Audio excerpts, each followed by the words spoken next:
நான் உங்க அருள். ஒரு கோயில்ல சித்தர்களின் பரிபாஷை போல பாட்டு பாடி பிரச்சனைகளை கண்டுபிடிக்கிறாங்க. அப்படி கண்டுபிடிக்கப்பட்ட பிரச்சனைகளை ஒரு தேங்காய்க்குள்ள இறக்கி தயாரா வைக்கிறாங்க. கன்னிமார் தெய்வங்கள் யார் மேலேயாவது இறங்கி அந்த தேங்காய்களை உடைச்சா நம்மோட பிரச்சனை உடனே தீர்வதா சொல்றாங்க. அப்படி பல அமானுஷ்யங்கள் நடக்கும் ஒரு வினோதமான கோயிலுக்கு தான் நான் இப்போ பயணம் செஞ்சுக்கிட்டு இருக்கேன். பாட்டு பாடி பிரச்சனைகளை கண்டுபிடிக்கும் ஒரு கோயில்.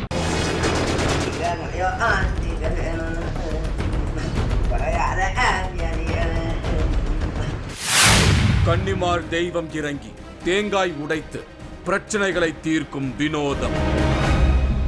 நாகர்கோவில்ல இருந்து திருவனந்தபுரத்துக்கு போற வழியில இருக்கு காட்டாத்துறை. இந்த ஊர்ல தான் நான் கேள்விப்பட்ட கோயில் இருக்கு. பலவித அதிசயங்களை நடத்தி காட்டிக்கிட்டு இருக்கிறதா சொல்லப்படும் கோயில் இதுதான். பார்க்க ரொம்ப சாதாரணமா இருக்கு. இது கோயில் மாதிரி இல்லாம கொஞ்சம் வித்தியாசமான வீடு மாதிரியே இருக்கு. இவங்க தான் மரியம்மை. இந்த கோயிலுக்கு வர பக்தர்களுக்கு அம்மன் சக்தி இறங்கி பிரச்சனைகளுக்கு தீர்வு சொல்லும் சாமியாடி. இங்க 46 வருஷமா இப்படி அம்மனோட சக்தியால தீர்வுகள் கொடுத்துக்கிட்டு இருக்காங்க. நான் உள்ள வந்த நேரம் ஒரு பக்தருக்கு வாக்கு சொல்ல தயாரா இருந்தாங்க மரியம்மை. அவங்கள பத்தி தெரிஞ்சுக்கிறதுக்கு முன்னாடி அவங்க எப்படி வாக்கு சொல்றாங்கன்னு பார்க்கலாம்னு நானும் ஆவலோட காத்திருந்தேன். வாக்கு சொல்றதுக்கு முன்னாடி அம்மனோட கருவறைக்குள்ள போனாங்க மரியம்மை. இங்க பராசக்தி அம்மன் வித்தியாசமா இருக்கு. வழக்கமா கருவறையில அம்மன் சிலையத்தான் நான் பார்த்திருக்கேன். ஆனா இங்க சிலை இல்ல. சுவர்ல டைல்ஸ் பதிச்ச இடத்துல ஓவியமா அம்மனை வரைஞ்சு வச்சிருந்தாங்க. விளக்கேத்தி கொஞ்ச நேரம் தீபம் காட்டின மரியம்மை அமைதியா மனமுருக அம்மனை வேண்டிக்கிட்டு நின்னாங்க. இங்க பராசக்தி கருவறைக்கு முன்னாடி இருக்கிற சுவர் பகுதியில 2 பக்கமும் 2 ஆக்ரோஷமான தெய்வங்களோட படம் வரையப்பட்டிருந்தது. அந்த பராசக்தி சன்னதிக்கு எதிரில சுடலை மாடனோட சிலையும் அதுக்கு கீழே அவரோட உருவமும் வரையப்பட்டிருந்தது. அந்த இடத்துல சில தேங்காய்களும் சில எலுமிச்சை பழங்களும் இருந்தது. கொஞ்ச நேரத்துல கருவறையில இருந்து திரும்பி வந்து வாக்கு சொல்ற இடத்துல உட்கார்ந்தாங்க மரியம்மை. பக்கத்துல இருந்த சின்ன திரிசூலத்தை எடுத்து தன்னோட மடியில வச்சுக்கிட்டாங்க. வாக்கு சொல்ற நிலைக்கு இப்ப இவங்க ரெடி ஆயிட்டாங்க. மரியம்மைக்கு முன்னாடி சில சூழிகளும் ஒரு சங்கும் இருக்கு. அதையெல்லாம் தேவைப்படும் போது பயன்படுத்தி வர பக்தர்களின் பிரச்சனைகளோட அளவை கண்டுபிடிக்கிறாங்கன்னு எனக்கு தகவல் சொன்னாங்க. நான் அந்த சூழிகளை பார்த்துக்கிட்டு இருக்கும் போது மரியம்மை கிட்ட இருந்து ஒரு வினோதமான விஷயம் வெளிப்பட ஆரம்பிச்சது. அவங்க கொட்டாவி விடுற மாதிரியான பாவனையில வினோத சத்தத்தை வெளிப்படுத்திக்கிட்டு இருந்தாங்க. அது வழக்கமான சத்தம் கிடையாதுன்னும் ஏதோ அருள் வர அடையாளம் தான்னும் எனக்கு தோணுச்சு. பார்க்கறதுக்கு கொஞ்சம் பயமுறுத்துற பாணியிலையும் இருந்தது. இப்படி கொட்டாவி வந்ததுமே அவங்களுக்குள்ள ஏதோ ஒரு அருள் வந்து இறங்குனத என்னால புரிஞ்சுக்க முடிஞ்சது. இந்த நிலையோட அவங்க தன்னோட உடலை ஒரு வட்டம் அடிக்கிற மாதிரி வேகமா சுத்த ஆரம்பிச்சாங்க. திரிசூலத்தை கையில பிடிச்சபடியே சுத்திக்கிட்டே இருந்தாங்க. மறுபடியும் அவங்களுக்கு கொட்டாவி வந்தது. இப்போ ஒரு புரியாத பாடலை பாட ஆரம்பிச்சாங்க மரியம்மை. ஏதோ ஒரு ரகசிய செய்தியை சொல்ற மாதிரி அது இருந்தது. சித்தர்கள் மற்ற சித்தர்களுக்கு செய்திய பரிமாறிக்கிற முறை மாதிரியே இது ஒரு ரகசிய செய்தி பரிமாற்றம்னு எனக்கு தோணுது.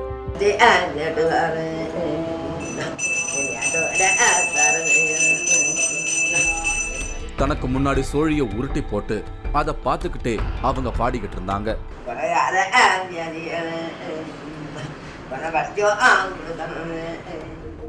பிரச்சனைன்னு வரவங்களுக்கு தீர்வை சொல்லும்படி இவங்க எல்லா தெய்வங்களையும் இந்த மாதிரி தான் கூப்பிடுவாங்களாம். இப்படி இவங்க தெய்வங்களை கூப்பிட்டுக்கிட்டு இருக்கும் போதே பக்கத்துல இன்னொரு விஷயம் நடந்துகிட்டு இருந்தது. ஒரு பூசாரி அங்க இருந்த சுடலை மாடன் சாமிக்கு அர்ச்சனை செய்ய ஆரம்பிச்சாரு. அவரோட அர்ச்சனை சத்தமும் இங்க தெய்வங்களை வரவழைக்க பாடிக்கிட்டு இருக்கிற மரியம்மையோட சத்தமும் ஒன்னா சேர்ந்து இந்த இடத்துக்கு ஒரு புதுவிதமான அமானுஷ்ய உணர்வை ஏற்படுத்துச்சு.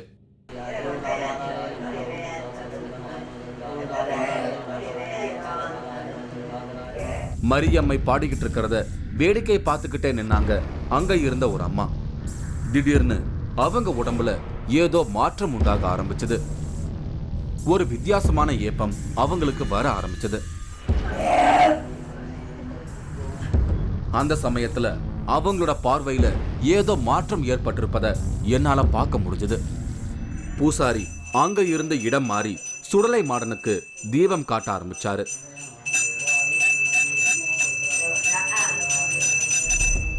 இந்த முறை கொட்டாவி பரவலா அதிகரிக்க ஆரம்பிச்சது. அதை தொடர்ந்து அந்த அம்மா பராசக்தி அம்மனோட வாசலையே பார்த்துக்கிட்டு ஒரு மாதிரியா நின்னுகிட்டு இருந்தாங்க. அவங்களுக்குள்ள ஆவேசம் வந்து வந்து போய்கிட்டு இருந்தது. பூசாரி அந்த கருவறைக்குள்ள போய் கற்பூர ஆரத்திய காட்டும் போது அந்த ஆவேசம் உச்சத்துக்கு போனதை பார்க்க முடிஞ்சது.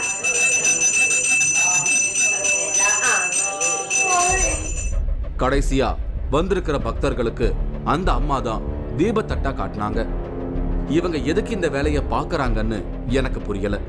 ஆனா இந்த கோயிலுக்கும் இவங்களுக்கும் ஏதோ சம்பந்தம் இருக்குன்னு புரிஞ்சுக்கிட்டேன். அதை பத்தி பின்னால விசாரிக்கணும்னு முடிவு செஞ்சேன்.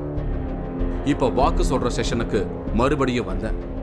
மரியம்மை முன்னாடி இப்ப ஒரு பெண் வந்திருந்தாங்க. இவங்க அம்பிகா. பக்கத்துல இருக்கிற ஒரு இடத்துல இருந்து வந்திருக்காங்க. இவங்களோட மகளுக்கு இருந்த பிரச்சனைய அந்த பராசக்தி அம்மன் சரி பண்ணி கொடுத்ததா சொல்றாங்க. த்ரோட் ப்ராப்ளம் இவங்க மகளுக்கு இருந்திருக்கு. டாக்டர்கள் சர்ஜரி பண்ணணும்னு சொல்லியிருக்காங்க. இங்க வந்து கேட்டிருக்காங்க. ஆபரேஷன் வேண்டாம்னு குழந்தைய காப்பாத்தி தரேன்னு வாக்கு கொடுத்து அதை காப்பாத்தினதா இவங்க சொல்றாங்க. நல்ல நல்ல கஷ்டம் இருந்துச்சு. இவ்வளோ டெய்லி தூக்கிட்டு போனோம் ஹாஸ்பிட்டலில். அப்படியே இருந்துருச்சு. அப்போ தான் அம்மையோட ஞாபகம் எனக்கு வந்துச்சு. ஏன்னா வந்துட்டே இருக்குது. அப்படி இருந்தால் கூட எனக்கு அது திடீர்னு நான் இது ஞாபகம் வரல. அப்புறம் அம்மையோட ஞாபகம் வந்துச்சு. நேரே என் பிள்ளைய கூட்டி இங்கே கோயிலுக்கே வந்துச்சு. இங்கேயே உட்காந்துருந்து அம்மா சொல்லியதெல்லாம் கேட்டு 10 முறை அப்படி எல்லாம் சொல்லி அவங்க சரி சர்ஜரி பண்ண வேண்டாம், நான் எனக்கு குழந்தைய காப்பாற்றி தரேன்னு சொல்லி அப்படி அதிலே இருந்து மருந்து அதிகம் சாப்பிட்றது இல்லை. இப்பவும் தன்னோட இன்னொரு பிரச்சனைக்காக இங்க வந்து உட்கார்ந்துருக்காங்க. இவங்க தொடர்ந்து தன்னோட குறைய சொல்லிக்கிட்டே இருந்தாங்க. அதை கேட்டுக்கிட்டு மரியம்மை பாட்டு பாடுறத தொடர்ந்துகிட்டே தான் இருக்காங்க. இவங்களோட பாடல் எனக்கு சுத்தமா புரியல. ஆனா இந்த அம்மாவுக்கு அது நல்லாவே புரியுது. பாட்டுக்கு பதில் பேசிக்கிட்டே இருந்தாங்க. இத பார்க்கும்போது எனக்கு ஆச்சரியமா இருக்கு. இப்ப மரியம்மையோட கையில ஒரு தேங்காய் இருந்தது.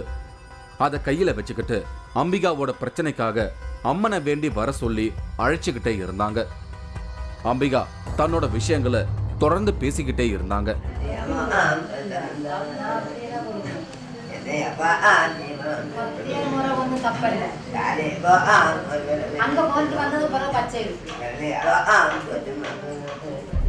எனக்கு இந்த காட்சி புதுசா இருந்தது. ஏதோ பக்கத்து வீட்டு பெண் கிட்ட தன்னோட குறைகளை சொல்றது போல இருந்தது அந்த காட்சி. இப்ப அம்பிகாவுக்கு தேவையான தீர்வு கொடுத்தது பராசக்தி. ஆனா அவங்க சொன்னதுதான் எனக்கு சரியா புரியல. இங்க மரியம்மை பேசுறதே கொஞ்சம் புரியாத தமிழா தான் இருக்கு. அவங்க பேசுறதுல சில சொற்கள் புரியறத வச்சு நாம அதுக்கான அர்த்தத்தை புரிஞ்சுக்கணும். எனக்கு புரியாம போனாலும் பாசிட்டிவான ஒரு பதில் கிடைச்சத அம்பிகாவோட முகத்துல இருந்த தெளிவுல இருந்து என்னால புரிஞ்சுக்க முடிஞ்சது.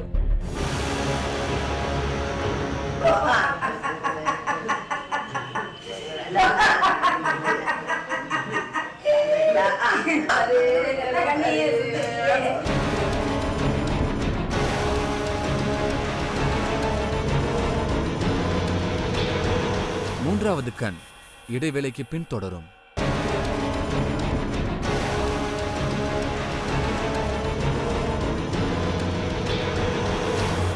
மூன்றாவது கண் தொடர்கிறது. நான் இன்னைக்கு நாகர்கோயில் பக்கத்துல இருக்கிற காட்டாத்துறையில இருக்கேன். இங்க உள்ள பராசக்தி கோயிலுக்கு வர பக்தர்களோட பிரச்சனைகளை தேங்காயில இறக்கி சரி பண்றாங்க. இந்த ஆச்சரிய நிகழ்வுகளை பார்க்கறதுக்காகத்தான் நான் இங்க வந்து காத்துக்கிட்டு இருக்கேன். இவர் ரவீந்திரன், கோயம்புத்தூர்ல இருக்காரு. இந்த கோவிலுக்கு கடந்த 10 வருஷமா இவர் தொடர்ந்து வந்துகிட்டே இருக்காரு. மரியம்மைக்குள்ள கன்னியாகுமரி பகவதி அம்மனும், இசக்கி அம்மனும், பத்ரகாளி அம்மனும் மற்றும் சுடலை மாடனும் வரதா இவர் சொல்றாரு. இவரோட சொந்தக்காரர் ஒருத்தர் இவருக்கு செய்வினை செஞ்சு பெரிய அவஸ்தைப்பட்டிருக்காரு. அந்த சமயத்துலதான் இவரோட கனவுல அம்மன் வந்து இந்த கோயில அடையாளம் காட்டியிருக்கு. ஆரம்பத்துல நம்பாத இவரு இப்போ இங்க வந்து 45 நாட்கள் தங்குனதால பிரச்சனை சரியானதா சொல்றாரு. தனக்கு இருக்கும் மாந்திரிக பிரச்சனைகள் தீரத்தான் இங்க வந்திருக்கிறதா சொல்றாரு. எந்த காரணமும் இல்லாம தனக்கு உடம்புல இந்த உபாதைகள் வந்ததையும், அதே போல மாந்திரீக பிரச்சனைகளால தான் தன்னோட கைவிரல் எடுக்கப்பட்டதுன்னு எனக்கு சொன்னாரு. மந்திரவாதம் செய்து தான் இது வந்தது. டாக்டர்கிட்ட வந்து குணம் ஆகல. அப்புறம் மந்திரவாதம் செய்தேன்னு இங்கேயே அருள்வாக்கில் சொல்லி அதிலே இந்த ட்ரீட்மெண்ட் வந்து இங்கேயே நான் உட்கார்ந்து ஒரு 1.5 மாதம் கிட்ட இருந்தேன். அதில் வந்து விரல் ரிமூவ் பண்ணுவது தான் வந்தேன். அதுக்கு முன்னே வந்திருந்தா காப்பாற்றிருக்கோம். இன்னும் நல்ல இதாச்சு. அவர் 2வது காலில் வந்து மந்திரவாதத்தினால தான் ஒரு விரலும் போச்சு. இப்போ ரவீந்திரனுக்கு சொல்யூஷன் கொடுக்க மரியம்மை தயாரானாங்க. ஒரு தேங்காயை கையில எடுத்துக்கிட்டு தெய்வங்களை அழைச்சிக்கிட்டு அவரோட தலையை சுத்தினாங்க. அடுத்து பிரச்சனை இருக்கிற அவரோட கால்கள்ல அந்த தேங்காயை வச்சு பருடி எடுக்கிற மாதிரி என்னவோ செஞ்சாங்க.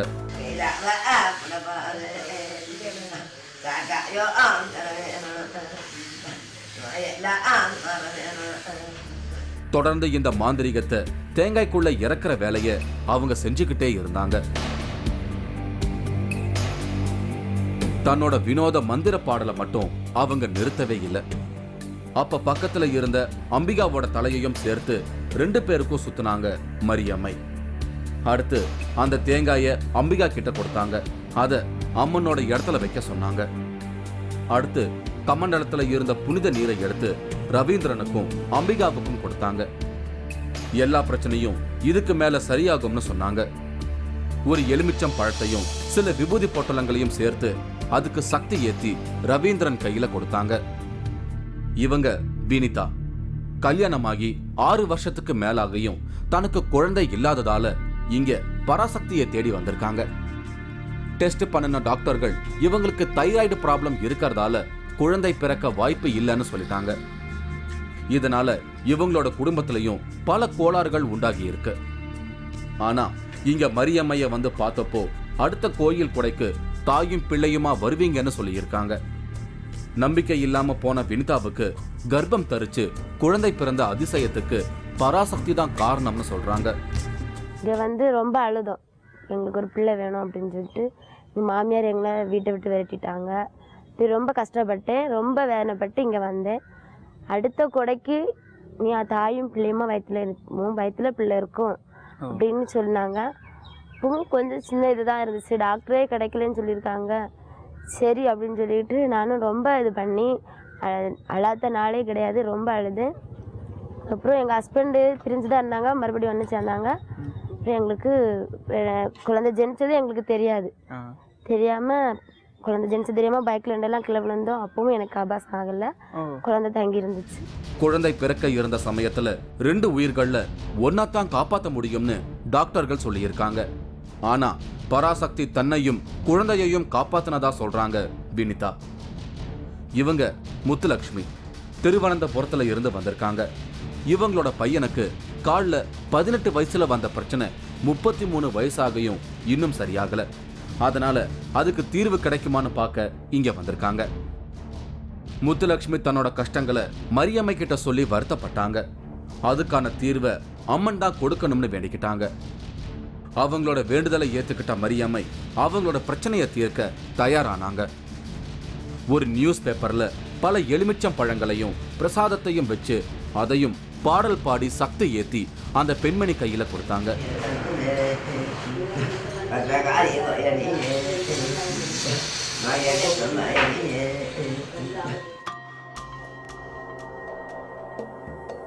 அதை என்ன செய்யணும்னு விளக்கமும் சொன்னாங்க. இப்ப அந்த அம்மா தன்னோட பையனுக்கு இருக்கிற வியாதியை பத்தி சொல்லி அழ ஆரம்பிச்சாங்க. அந்த பையனுக்காக மரியம்மை இப்ப தெய்வங்களை அழைச்சாங்க. கொஞ்ச நேரத்துல அந்த பையனுக்கான தீர்வை சொன்னாங்க மரியம்மை. முத்துலட்சுமி எழுந்து கிளம்பும் போது இதே கோயில்ல இருந்த சிவப்பு புடவை கட்டிக்கிட்டு அருள் வந்து போன பெண்மணி அவங்களுக்கு என்னென்ன செய்யணும்னு அட்வைஸ் பண்ணாங்க. பய பக்தியோட முத்துலட்சுமியும் கேட்டுக்கிட்டாங்க. அட்வைஸ் சொல்லி முடிச்ச அம்மாவுக்கு இசக்கி அம்மன் வந்து ஏப்ப மாதிரியான பாவனைய அடிக்கடி கொடுத்துக்கிட்டு இருக்கிறதா எனக்கு சொன்னாங்க. இதுக்கு இடையில நான் மரியம்மை கிட்ட பேசினேன். அவங்க பல புதிய ஆச்சரியமான தகவல்களை எனக்கு சொன்னாங்க. ஒரு கிறிஸ்துவ குடும்பத்துல இவங்க பிறந்திருக்காங்க. அந்த முறைப்படித்தான் இவங்களோட சின்ன வயசு வாழ்க்கையும் அமைஞ்சிருந்திருக்கு. 18 வயசு வரும்போது இவங்களுக்கு பேய் பிடிச்சிருக்கு. அதை கண்டுபிடிச்ச இவங்க குடும்பத்துல உள்ளவங்க பல சர்ச்சுகளுக்கு இவங்களை அழைச்சிட்டு போய் அந்த பேயை விரட்ட முயற்சி பண்ணியிருக்காங்க. ஆனா யாராலையும் அந்த பேயை விரட்ட முடியல. ஆட்டம் வந்து வியாழ கோயிலுக்கு போனேன். ஆட்டத்தை மாற்ற ஜோம் பண்ணேன். மாற்றது ஏன்னா ஆட்டம் தீர மட்டும் இந்த ஜோம் நடக்கும். அப்புறம் சாமி ஒரு நாள் பிரம்பு கம்பு அடிச்சாரு. அடுத்து அடிச்சு 3 துண்டா தரிச்சது கம்பு. அந்த சமயத்துல தான் கேரளாவில் இருக்கிற ஒரு கோவிலுக்கு போன போதுதான் இவங்களை பேய் பிடிக்கலங்கிற உண்மையே இவங்களுக்கு தெரிய வந்திருக்கு. உள்ள இருப்பது பராசக்தி அம்மனும் தன்னோட சக்தியை வெளிப்படுத்திக்கவே இந்த மரியம்மையோட உடம்புக்குள்ள வந்திருக்கிறதாகவும் சொல்லியிருக்கு. அதுக்கப்புறமா தான் இங்க வந்து கடந்த 46 வருஷமா பூஜைகள் செய்ய தொடங்கி இருக்காங்க. எல்லா அம்மன் கோயிலையும் அம்மன் சிலை இருக்கும். ஆனா இங்க சிலைக்கு பதிலா சுவர்ல படம் மட்டுமே இருக்கு. அதை பத்தின விவரத்தை நான் மரியம்மை கிட்ட கேட்டேன். அவங்க சொன்ன பதில் வித்தியாசமா இருந்தது. தொடர்ந்து சிலை வழிபாடு நடக்காம போனா சாமிகளுக்கு கோபம் வரும். அந்த கோபத்தினால அழிஞ்ச குடும்பங்கள் அதிகம். தனக்கு பிறகு இங்க யாராவது வழிபாடு செய்யாம விட்டுட்டா ஆபத்துங்கிறதால இங்க சிலை இல்லை. சிலை இல்லாமலேயே சக்தி சிறப்பா செயல்படும் போது சிலை தேவையில்லைன்னு மரியம்மை சொல்றாங்க. இதையெல்லாம் பார்க்கும்போது எனக்கு ஒண்ணு மட்டும் புரியுது. இங்க இருக்கிற சக்தி ரொம்பவே ஆக்ரோஷமானது. நம்பி வந்தவங்களை காப்பாத்துற சக்தியா அது இருக்கு. இந்த இடத்துல எனக்கு வாக்கு கேட்கணும்னு ஒரு எண்ணம் வந்தது. அதனால நானும் மரியம்மை முன்னாடி உட்கார்ந்தேன். மரியம்மை எனக்காக தெய்வங்களை அழைச்சாங்க. அந்த சமயத்துல ஏப்பம் விட்டுக்கிட்டு இருந்த பெண்மணியும் எனக்கு பக்கத்துல வந்து உட்கார்ந்தாங்க. எனக்காக மரியம்மை தெய்வங்களை அழைச்சுக்கிட்டு இருக்கும் போதே அந்த அம்மாவுக்கு மறுபடியும் ஏப்பம் வர ஆரம்பிச்சது.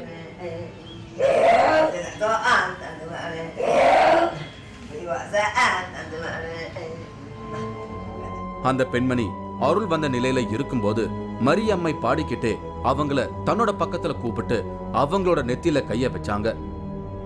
ஏதோ ஒரு சக்தி இடமாற்றம் ஆனது போல எனக்கு தோணுச்சு. இந்த சமயத்துல எனக்கு பக்கத்துல வந்த இன்னொரு பெண்மணிக்கும் அருள் வந்து ஒரு மாதிரியா அசைய ஆரம்பிச்சாங்க. கொஞ்ச நேரத்துல ஒரு சிலிர் போட சிவப்பு புடவை கட்டின அந்த அம்மா எழுந்து போய் பராசக்தி முன்னாடி நின்னுகிட்டு சிரிக்க ஆரம்பிச்சாங்க.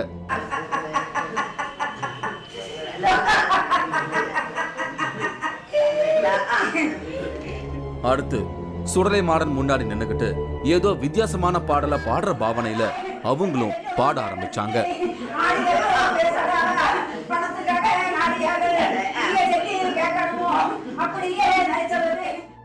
இடையில மரியம்மை முன்னாடி உட்கார்ந்து ஆடிக்கிட்டு இருந்த அம்மாவும் எழுந்து ஆட ஆரம்பிச்சாங்க. 2 பெண்களும் ஒன்னா போய் பராசக்தி முன்னாடி நின்னுகிட்டு ஆளுக்கு ஒரு மாறுபட்ட பாடலை பாடிக்கிட்டு அம்மன் கிட்ட ஏதோ செய்திய சொல்றது போல செயல்பட்டுக்கிட்டு இருந்தாங்க.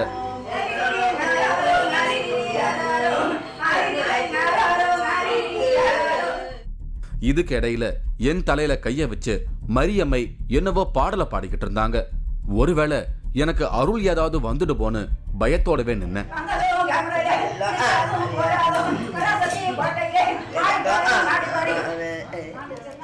நல்ல வேளையா எதுவும் வரல.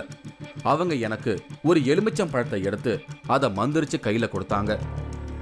அடுத்து எனக்கு தண்ணீர் தெளிச்சு விட்டாங்க.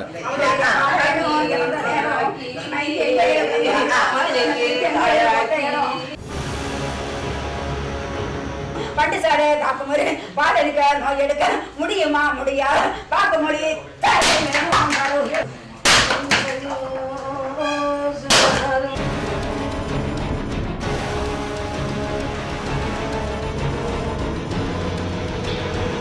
மூன்றாவது கண் இடைவேளைக்கு பின் தொடரும்.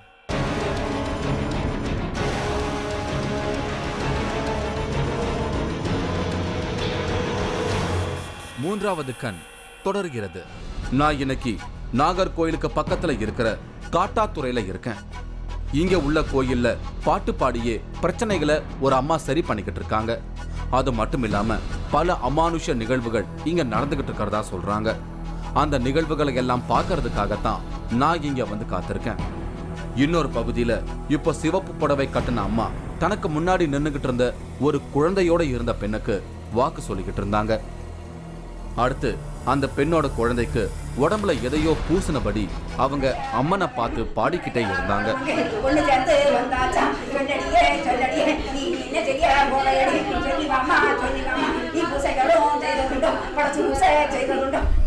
பச்சை புடவை கட்டின அம்மாவும் தன்னோட பங்குக்கு அந்த பெண் கிட்ட என்ன தேவைன்னு கேட்டாங்க.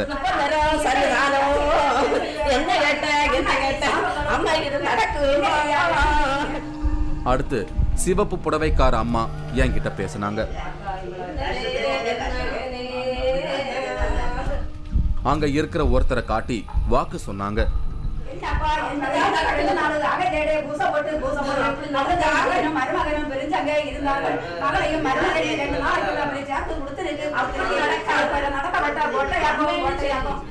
அடுத்து அந்த மனிதருக்கு குங்குமம் எடுத்துட்டு வந்து அவரோட வயித்துல பூசினாங்க. ஆனா பாடுறத மட்டும் அவங்க நிறுத்தவே இல்லை. ஏதோ சித்தர்களின் பாடல பெண்கள் பாடுவது போல இருக்கு இந்த செட்டப். அடுத்து அங்க ஒரு தேங்காய கையில வச்சுக்கிட்டு அம்மன் முன்னாடி தொடர்ந்து வசன பாடல்களை சொல்லிக்கிட்டு அந்த தேங்காய உடைச்சாங்க.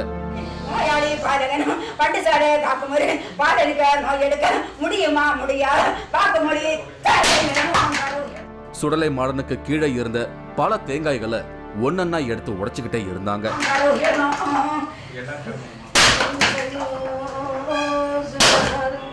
ரெண்டு பேரும் சேர்ந்து ஒரே கோரசா பாடிக்கிட்டு ஆளுக்கு ஒரு தேங்காய உடைச்சாங்க.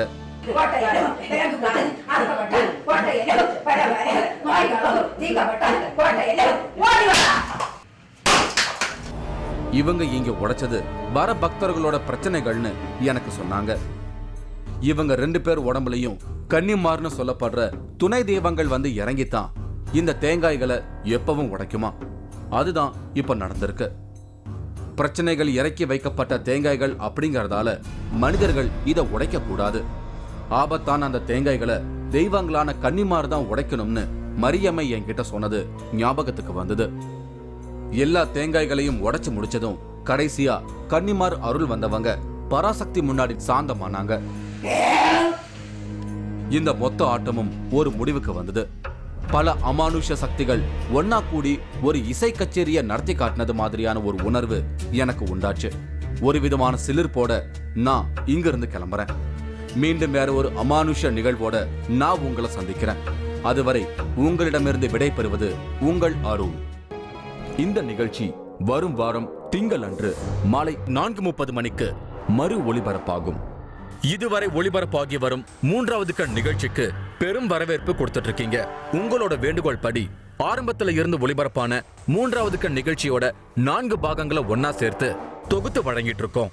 ஞாயிறு பிற்பகல் 2 மணிக்கு 3வது கண் நிகழ்ச்சியின் இந்த தொடர் ஓட்டத்தை பார்த்து மகிழுங்கள். பூமிக்குள் மறைந்திருந்த 1000 ஆண்டுகள் பழமையான பரிகார ஸ்தலம். இது வரைக்கும் இங்கே வந்தவங்களுக்கு கல்யாணம் ஆகாதவங்க கல்யாணம் ஆகிருக்குது, குழந்தை இல்லாதவங்க குழந்தை பிறந்திருக்கு. உலகில் வேறெங்கும் பார்க்க முடியாத ராசி சக்கர பீடம். உலகத்தில் இந்த ராசி சக்கர பீடம் இது எங்குமே கிடையாது. புதையல் மர்மம், சித்தர் வந்து பேசும் அமானுஷ்யங்கள். நீங்களும் இந்த திகில் பயணத்தில் கலந்து கொள்ள ஒரு வாய்ப்பு. 3வது கண் டிவி ஷோ என்ற Facebook பக்கத்தில் எங்களோடு இணைந்திடுங்கள். உங்களது அமானுஷ்ய அனுபவங்களை பதிவு செய்து இந்த நிகழ்ச்சியில் பங்கு பெறும் வாய்ப்பை பெறுங்கள்.